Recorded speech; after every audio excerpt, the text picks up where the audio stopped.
Jeff Sessions rolling back major DOJ policies and civil rights protections. So this story happens to be leaking out on a holiday Friday. So let's forget the tweets. This is a story about what the Trump administration is doing. The New York Times reporting DOJ files showing Sessions making these reversals on civil rights, rights for the disabled, legal immigrants, explosives, and the formerly incarcerated. Sessions canceling 25 different policies. The Trump administration argues that these policies went too far beyond the laws they were based on.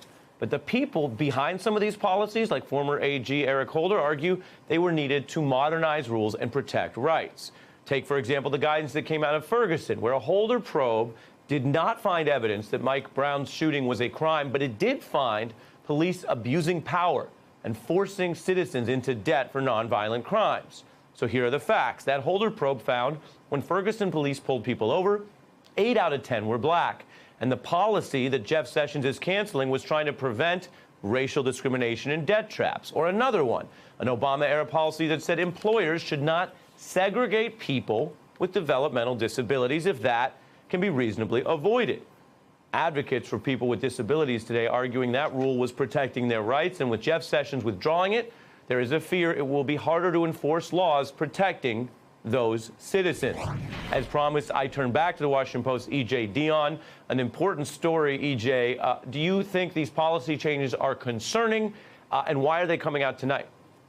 Well, I think they're concerning, and I'm glad you're doing this story because I think one of the reasons this big pile was released right around now is a lot of people's minds are either on the tax bill or on the coming holidays, and it was a great way to get them out there without much scrutiny. A colleague and I were looking around, and yes, there were good stories in the Times and in the Washington Post, but they just didn't get a lot of attention. And I think this is the underground government that Donald Trump is running that I think the media are going to really have to turn to in 2018, because while we have focused on the tweets and on the legitimately on the investigation, rule after rule after rule that was made in the Obama years has been undercut. In this case, you listed the groups affected there, the fines, excessive fines on people, civil rights issues, disability issues, guns and explosives. These are a big deal, and they are doing this with very, very little public scrutiny. And that is why we are talking about it on a night when a lot of people would prefer to think about Christmas gifts. Right, which, by the way, you're welcome to think about both. You know, the human mind is a vast I believe place. That. EJ, I mean, let me read to you. We contacted the NAACP Legal Defense Fund about this story today. They said rescinding these key resources is not just irresponsible, it's another example of the department shirking an obligation to protect civil rights and ensure compliance with the law.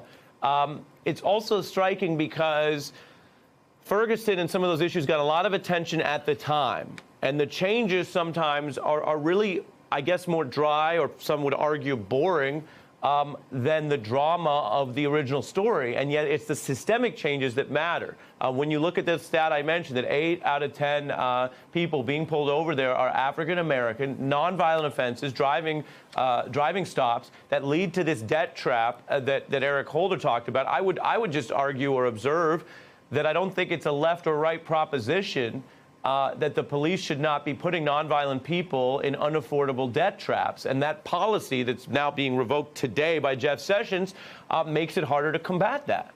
No, that's right. And libertarian conservatives, at least some of them at the time, spoke out against this and said government shouldn't finance themselves with unjust fines levied in a discriminatory way, which is what was going on there.